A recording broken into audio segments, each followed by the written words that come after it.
அனைத்து மாணவர்களுக்கும் வணக்கம். நிகழ்நிலை பரீட்சையில் வந்த வினாக்களுக்கு எவ்வாறு விடை காண்பது என்பது தொடர்பான இலகுவழி நுட்ப முறைகளை இக்காணொலியின் மூலம் நாம் காணலாம். பரீட்சையை செய்து முடிக்காத மாணவர்கள் கீழுள்ள லிங்கை கிளிக் செய்வதனூடாக இப்பரீட்சையை தோற்றலாம்.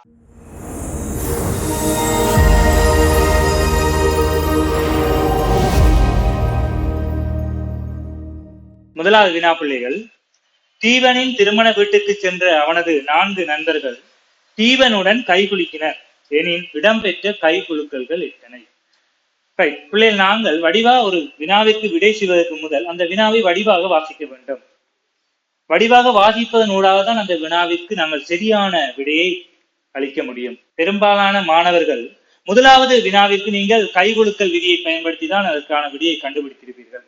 ஏனெனில் தீவனுடன் தீவன் கல்யாண வீட்டுக்கு போறார்கள். தீவன் அவரோட 4 நண்பர் A, B, C, D என்ற 4 நண்பர்கள் கல்யாண வீட்டுக்கு போறார்கள். அப்ப நாங்கள் அனைத்து மாணவர்களும் நாங்கள் எப்படி செஞ்சிருப்போம்டா, தீவன் 1, ABCD என்ற 4 நண்பர், அப்ப மொத்தம் 5 பேர் கைகுலுக்கல் விதியை பயன்படுத்தித்தான் இதற்கான விடையை செய்திருப்பீர்கள். ஆனால் அது தவறான விடையாகும். இப்ப 5 1 கழித்தால் 4, 4 20, வரும் விடையை 2ஆல் வகுத்தால் 10. பெரும்பாலான மாணவர்கள் நீங்கள் 10க்கு தான் விடை அளித்திருப்பீர்கள். ஆனால் அவ்விடை தவறானது. திரும்ப அந்த கேள்வியை பார்ப்போம். தீவனின் திருமண வீட்டுக்கு சென்ற அவனது 4 நண்பர்களும் தீவனுடன் கைகுலுக்கினர் எனின் இடம்பெற்ற கைகுலுக்கல். அப்ப தீவனுடன் தான் அந்த 4 நண்பர்களும் கைகுலுக்குறாங்க, தமக்கிடையே கைகுலுக்கவில்லை. அப்ப தீவனுடன் கைகுலுக்கும் போது A என்பவர் தீவனுடன் கைகுலுப்பார், ஒரு கைகுலுக்கல். B என்பவர் தீவனுடன் கைகுலுப்பார், 2வது கைகுலுக்கல். C என்பவர் தீவனோடு கைகுலுக்குவார், 3வது. D என்பவர் தீவனுடன் கைகுலுக்குவார். அப்ப இடம்பெற்ற கைகுலுக்கல்களின் எண்ணிக்கை 4 ஆகும். சித்திரை புத்தாண்டிற்கு 7 நண்பர்கள் தமக்கிடையே வாழ்த்து மடல்களை பரிமாறிக்கொண்டனர் எனின் பரிமாறப்பட்ட வாழ்த்து மடல்களின் எண்ணிக்கை. வாழ்த்து மடலுக்கு பிள்ளைகள் நாங்கள் விடை காண்பதற்கான இலகு வழி, எத்தனை நண்பர்களோ அதிலிருந்து ஒன்றை கழித்து அதனுடன் பெருக்குதல் வேண்டும். அதாவது 7 நண்பர்கள், அதிலிருந்து ஒன்றை கழித்தால் 6, 7 6 42 வாழ்த்து மடல்கள் பரிமாறப்பட்டிருக்கும். இந்த 7 நண்பர்கள் ஒருவர் பரிமாறுகின்ற வாழ்த்து மடல்கள் ஏனி 6 பேருக்கும் பரிமாறுவர். 2ஐயும் பெருக்கும் போது 7 6 42 வாழ்த்து மடல்கள் அங்கு பரிமாறப்பட்டிருக்கும். 3வது வினாவிற்கு விடை காணும் நுட்ப முறையாக 1989ஆம் ஆண்டு எத்தனையாம் நூற்றாண்டு, எத்தனையாம் தசாப்தம்? நூற்றாண்டு என்பது 100 ஆண்டுகளை கொண்ட காலப்பகுதியாகும். தசாப்தம் என்பது 10 ஆண்டுகளை கொண்ட காலப்பகுதி. இப்ப தரப்பட்ட அந்த ஆண்டை பிள்ளைகள் 1989ஆம் ஆண்டு. இதை நாங்க என்ன செய்யணும்னா 2ஆக பிரித்தல் வேண்டும். பிரித்து முன்னுக்கு வருவது நூற்றாண்டாகவும் இறுதியில் வருவது தசாப்தமாக கொள்ளப்படும்.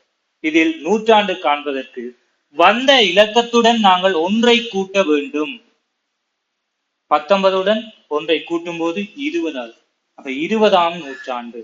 தசாப்தம் காணும் இலகு வழியாக இந்த முதலாவது இந்த பிரிக்கப்பட்ட இந்த முதல் எண்ணுடன் ஒன்றை கூட்ட வேண்டும். 8உடன் ஒன்றை கூட்டும் போது 9ஆம் தசாப்தம்.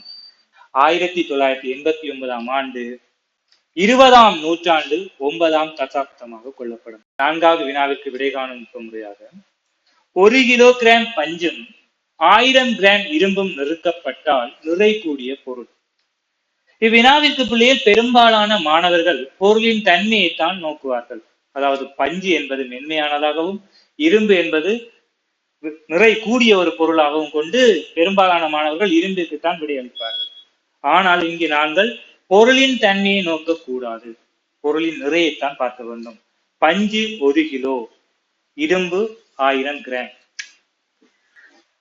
பஞ்சு 1 கிலோ, இரும்பு 1000 கிராம். அப்ப 2 பொருட்களும் நிறை பற்றி நாங்கள் கூறக்கூடிய என்னண்டா, இந்த 1 கிலோகிராம்ல 1000 கிராம் என்பது எனக்கு தெரியும்.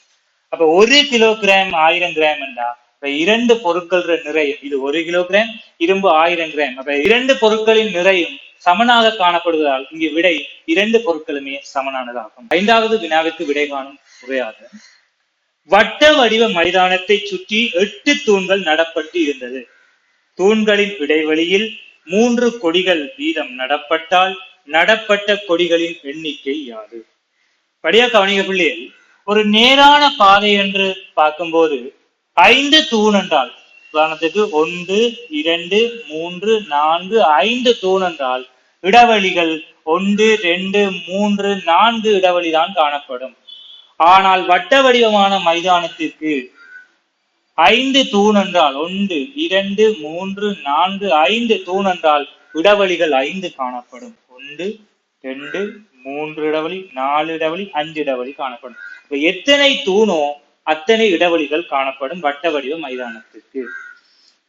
அவ்வாறு இவ்வினாவில் 8 தூண்கள் நடப்பட்டு இருந்தால் 8 தூண் நடப்பட்டு இருந்தால் 8 இடைவெளி காணப்படும். ஒரு இடைவெளிக்குள் 3 கொடிகள் வீதம், 8 இடைவெளிக்கு 8 3 24 கொடிகள் நடப்பட்டிருக்கும். 6வது வினாவுக்கு விடை காணும் முறையாக, சிவப்பு பச்சை மஞ்சள் என்னும் ஒழுங்கில் கொடிகள் மாறி மாறி நடப்பட்டது எனின் 122வது கொடியின் நிறம் யாது? சிவப்பு பச்சை மஞ்சள் என்னும் ஒழுங்கில் கொடிகள் மாறி மாறி நடப்பட்டன. 122வது கொடியின் நிறம் 122. இப்ப நாங்க என்னென்று பார்க்கணும்டா பிள்ளைகள், இந்த வரிசையில எத்தனை கொடிகள் மாறி மாறி நடப்படுதோ, சிவப்பு பச்சை மஞ்சள் என்று 3 கொடிகள் மாறி மாறி நடப்படுகின்றது. அப்ப 3ஆல 122 பிரிக்க வேண்டும். 12க்குள்ள 3 3 12, மீதி 0 2 2க்குள்ள அடங்காது 0. இப்ப 2 மீதி, மீதி 1 வந்தால் முதலாவது கொடி சிவப்பு. இப்ப நமக்கு வந்த விட மீதி 2, அப்ப 2வது நிறம்.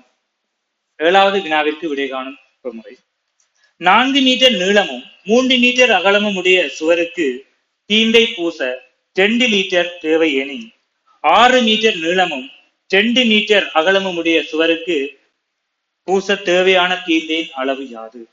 அதாவது எங்கட பாடப்பிறப்புல சுற்றாடலும் பரப்பளவும் நீக்கப்பட்டாலும் ஒரு சில நுண்ணறிவு வினாக்களுக்கு அவற்றின் விளக்கங்கள் தேவை.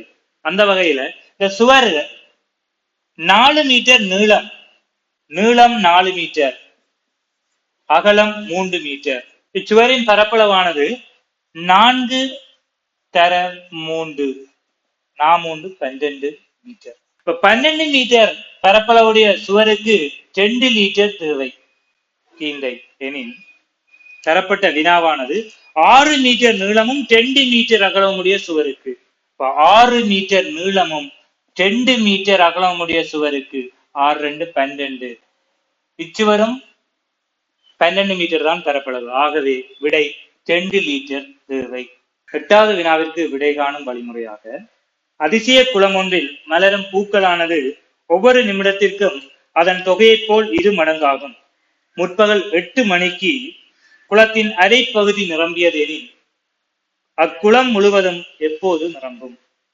இப்ப வடியா கவனிக்க பிள்ளைகள், இந்த குளமானது ஒரு அதிசய குளம், அதாவது இருக்கிற பூக்கள் ஒவ்வொரு நிமிடத்துக்கும் 2 மடங்காக மாறும் என்று சொல்லப்பட்டிருக்கு. இப்ப இந்த குளத்தின் அரைப்பகுதி முற்பகல் 8 மணிக்கு நிரம்பியது. அரைப்பகுதி முற்பகல் 8 மணிக்கு நிரம்பியது எனில் குளம் முழுவதும் எத்தனை மணிக்கு நிரம்பும் என்று கேட்கிறாங்க. நமக்கு சொல்லப்பட்ட தரவு என்னன்னா, ஒவ்வொரு நிமிடத்திற்கும் இருக்கிறதை போல 2 மடங்காகும். இப்ப இந்த குளத்தில அரைவாசி 8 மணிக்கு, அப்ப 8 மணிக்கு அரைவாசி நிரம்பி சென்றா அரைவாசியிலே 2 மடங்கு முழுவதும் ஆகும். அப்ப அடுத்த நிமிஷம் முற்பகல் 8:01 குளம் முழுவதும் நிரம்பும். 9வது வினாவிற்கு விடை காணும் வழிமுறையாக, இவ்வுருவில் உள்ள முக்கோணிகளின் எண்ணிக்கை யாது? முக்கோணிகள் எண்ணிக்கை காண்றது பிள்ளையே, ஒரே அடி ஒரே உச்சி. இந்த முக்கோணி ஒரே அடி ஒரே உச்சி. அதே மாதிரி இந்த முக்கோணிக்கும் ஒரே அடி ஒரே உச்சி. இப்ப நாங்க ஒரே அடி ஒரே உச்சி என்ற பிள்ளைகள் நம்பர் போடுறது 1 2 3 1 2 3 கூட்டுறது 1 2 3 கூட்டினா 6. திரும்ப இந்த முக்கோணியில 1 2 3 கூட்டினா 6. அப்ப மொத்த முக்கோணிகள் 12 முக்கோணி. 10வது வினாவிற்கு விடை காணும் வழிமுறையாக, 3 கால் மேசி ஒன்றை சுற்றி 4 கால் கதிரைகள் 5 உள்ளன எனில் அங்குள்ள கால்களின் எண்ணிக்கை. படியா கவனிக்க பிள்ளைகள், மேசேர கால்களின் எண்ணிக்கை பிள்ளைகள் 3 கால். இம்மேசையை சுற்றி 4 கால்களையுடைய கதிரைகள் 5, ஒரு கதிரை, 2 கதிரை, 3 கதிரை, 4 கதிரை, 5 கதிரை, ஒவ்வொரு கதிரைக்கும் 4 கால்கள். மேசைக்கு 3 கால். மொத்தம் எத்தனை கால் என்று பார்த்தா எவ்வளத்தையும் நாங்க கூட்டி விட்டோம்னா விடைய. மேசைக்கு 3 கால், கதிரைக்கு ஒரு கதிரைக்கு 4 கால் படி 5 கதிரை, 4 20, மொத்த கால்கள் 23 கால்கள் ஆகும். 11வது வினாவிற்கு விடை காணும் முறையாக, ரவியின் கடிகாரம் 30 நிமிடங்கள் பிந்தி ஓடுகின்றது. ரவி பார்க்கும்போது நேரம் 8:20 காட்டியது எனில் சரியான நேரம். பிள்ளை வடியா கவனிங்க, பிந்தி ஓடுகின்றது என்றால் நாங்கள் சரியான விடையை காண கூட்ட வேண்டும். முந்தி ஓடுகின்றது என்றால் நாங்கள் சரியான டைம் காண கழிக்க வேண்டும். வினாவில ரவியின் கடிகாரம் 30 நிமிடங்கள் பிந்தி ஓடுகின்றது. ரவி பார்க்கும் போது பிள்ளைகள் கடிகாரம் 8 மணி 20 நிமிடத்தை காட்டுகின்றது. எனில் அவனுடைய கடிகாரம் காட்டும் சரியான நேரம் எதுவென்றால், அப்ப நாங்க பிந்தி ஓடுதுன்றா நாங்கள் சரியான டைம் காண கூட்ட வேண்டும். அப்ப 30 நிமிடங்கள் பிந்தி ஓடுகிறது என்றால் நாங்கள் அதை கூட்டுவோம். 8 மணி 50 நிமிடம். கடிகாரம் காட்டும் சரியான டைம் என்னவா இருக்கும்னா 8 மணி 50 நிமிடமாக காணப்படும். 12வது வினாவிற்கு விடை காணும் முறையாக, நான்முகியின் உச்சியினதும் விளிம்புகளினதும் முகங்களினதும் கூட்டுத்தொகை. திண்ம உருக்கள்ல ஒன்று நான்முகி. இந்த நான்முகியில உச்சிகள், உச்சிகள் என்று பார்த்தா இந்த கோடுகள் சந்திக்கின்ற இடங்கள் உச்சிகள். உச்சி 4, விளிம்புகளில் விளிம்பு அல்லது ஓரம் என்று சொல்லுவாங்க பிள்ளைகள்.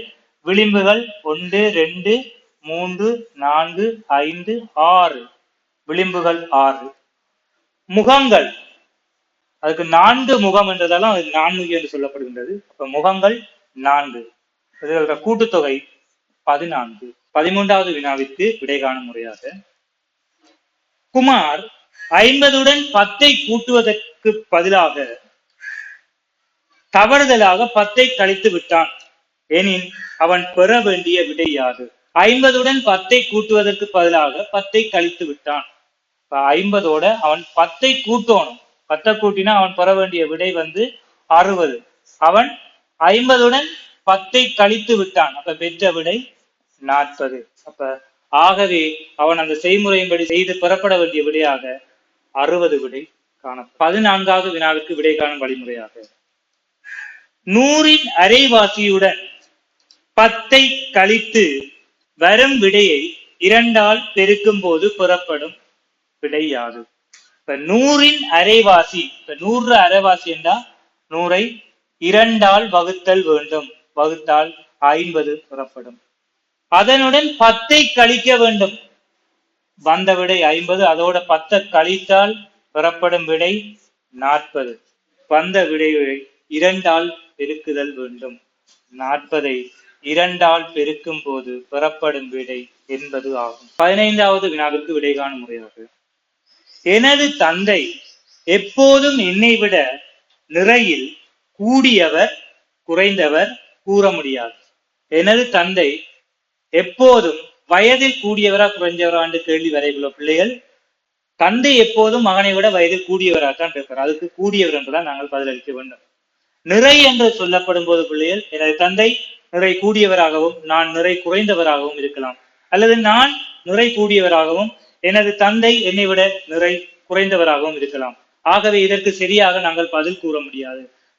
சரியாக பதில் கூற முடியாத சந்தர்ப்பத்தில் நாங்கள் கூற முடியாத என்ற பதிலையை நாங்கள் அளிக்க வேண்டும். 16வது வினாவிற்கு விடையளிக்கும் வழிமுறையாக, 19 என்ற ரோம எண்ணை உருவாக்க தேவையான தீக்குச்சிகளின் எண்ணிக்கை.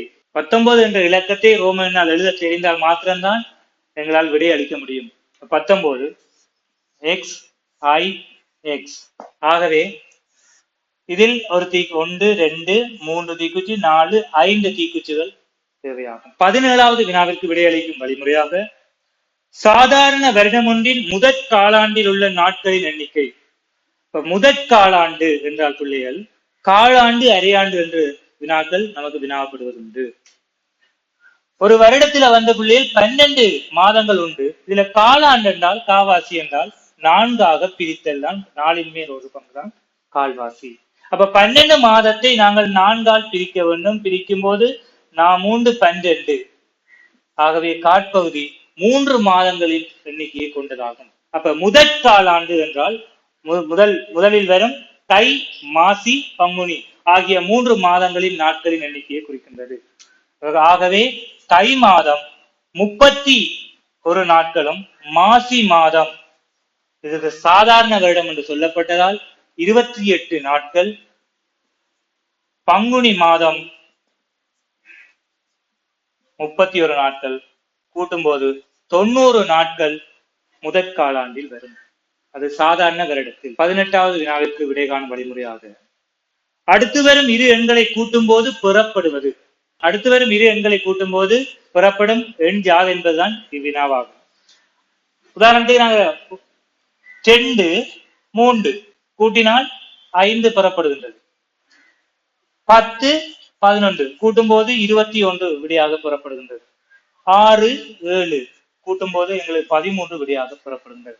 ஆகவே எந்த ஒரு அடுத்து வருகின்ற இரு எண்களை கூட்டும் போது எனக்கு பெறப்படும் விடை ஒரு ஒற்றை எண்ணாகவே காணப்படும். 19வது வினாவிற்கு விடை காணும் வழிமுறையாக 10 மீட்டர் நீள அகலம் கொண்ட சதுர வடிவான மட்டையிலிருந்து 2 மீட்டர் நீள அகலம் கொண்ட எத்தனை சதுரங்கள் வெட்டலாம்? படியா கவனிய பிள்ளைகள், இந்த தரப்பட்ட அட்டையின் நீளமானது 10 மீட்டர், அகலமும் 10 மீட்டர். ஆகவே இதன் பரப்பளவு 10 மீட்டர் நீளம் தர அகலம் 10 மீட்டர், பரப்பளவு 10 100 மீட்டர் ஆகும். இந்த 100 மீட்டர் பரப்பளவுடைய சதுரத்தில் இருந்து 2 மீட்டர் நீளமும் 2 மீட்டர் அகலமும் கொண்ட எத்தனை சதுரங்கள் வெட்டலாம் என்றுதான் கேள்வி. இப்ப இந்த சிறிய சதுரத்தின் பரப்பளவாக 2 மீட்டர் தர 2 மீட்டர், இதன் பரப்பளவு 2 4 மீட்டர். ஆகவே பெரிய சதுரத்தின் பரப்பளவை சிறிய சதுரத்தின் பரப்பளவால் நாங்கள் பிரிக்க வேண்டும். ஆகவே 100 மீட்டர் வர்க்கத்தை 4 மீட்டர் வர்க்கத்தால் பிரிக்கும் போது 25 சிறிய சதுரங்கள் விடையாக வரும். 20வது வினாவிற்கு விடை காணும் வழிமுறையாக காலை நேரத்தில் பாடசாலை நோக்கி செல்லும் ராகவியின் நிழல் விழும் திசை யாது? உங்களுக்கு தெரியணும் பிள்ளைகள், சூரியன் எந்த பக்கத்துல இருக்குதோ அதற்கு எதிர் திசையில்தான் நிச்சயமாக நிழல் விழும். இப்ப காலையில பிள்ளைகள் கிழக்குல தான் சூரியன் காணப்படும். அப்ப ஒரு பிள்ளையானது எந்த திசையை நோக்கி சென்றாலும் அதுல நிழல் வந்து சூரியன் இருக்கும் திசைக்கு எதிர் திசையில தான் விழும். ஆகவே இந்த பிள்ளை வடக்கு நோக்கி சென்றாலும் மேற்குல தான் நிழல் விழும், தெற்கு நோக்கி சென்றாலும் மேற்குல தான் நிழல் விழும். அதே மாதிரி மேற்கு நோக்கி செல்லும் போது நிழல் முன்னால, அதாவது மேற்கு பக்கமாகத்தான் நிழல் விழும். கிழக்கு நோக்கி செல்லும் போது பின்பக்கமாக விழுந்தாலும் அது மேற்கு பக்கமாகத்தான் அந்த நிழல் விழும். ஆகவே இதற்கான விடை வந்து மேற்கு. இவ்வாறான நுட்ப முறைகளை பயன்படுத்தி இனிவரும் நிகழ்நிலை பரீட்சையில் வரும் வினாக்களுக்கு இலகுவாக விடையளிப்போம்.